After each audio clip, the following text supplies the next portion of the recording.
اور تڑپ کے کہنے لگی عمر مجھے لگتا ہے صبح قیامت بھی تیری بیوی ہونے کی وجہ سے اللہ مجھے جنت عطا فرما دے گا، تیری زوجہ ہونے کی برکت سے۔ بھائی یہ معیار رکھا، خدا کی قسم ایسا شخص تاریخ میں دوبارہ نہیں آیا۔ اتنا بڑا آدمی، اتنا بڑا شخص، اتنا بڑا آدمی، اور پھر رنگ یہ ہے کہ عمر 22 لاکھ مربع میل کا حکمران، 22 لاکھ، اور کھجور کے درخت کے نیچے مٹی کا ڈھیلا لے کے سو گئے ہیں، پرواہ کوئی نہیں، کوئی مسئلہ ہی نہیں۔ 2 غلام ساتھ بیٹھے تو ایک روٹی حضرت عمر نے گھر سے منگوائی، تھوڑا سا سرکہ، تو غلام کہنے لگے ہم نے بھی کھانی ہے۔ فرمایا کوئی حرج نہیں، روٹی کو پیٹ بھر کے کھانا ضروری تو نہیں، 3 حصوں میں بانٹ لیتے۔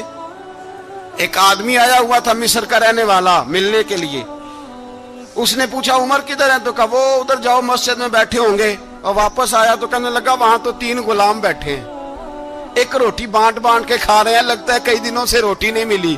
کہا 3 غلام تو کوئی نہیں، وہاں 2 ہی تھے، تیسرے تو امیر المومنین تھے۔ اس نے کہا نہیں نہیں، 3 غلام ہیں، کپڑے بھی ایک طرح کے پہنے ہوئے ہیں، بلکہ 2 کے تو پھر صحیح ہیں، تیسرے کے تو زیادہ ماڑے ہیں، کپڑے بھی ایک طرح کے، کھانا پینا بھی ایک طرح کا، اور ان کا نشست برخاست بھی ایک طرح کی ہے، لہذا کوئی فرق نہیں۔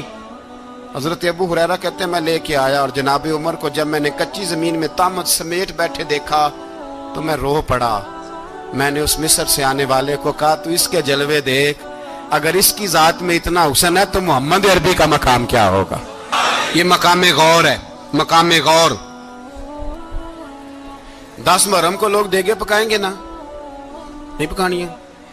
کوئی بول دے نہیں، ہاں نہ نہیں کر دے، پروگرام بدلیا تو نہیں دی عید کی کہ وہی کام شروع ہوا ہے لاسٹ ایٹ ہونے والا؟ کیوں جی پکنی ہے نا دیکھیں 10 محرم کو انشاءاللہ تعالی، ہم بھی پکائیں گے انشاءاللہ، یہاں بھی پروگرام ہوگا۔ تو 10 محرم کو جو دیگ پکنی ہے تو ایسا نہیں ہو سکتا کہ 1 محرم کو حضرت عمر کے نام کی بھی کوئی پک جائے۔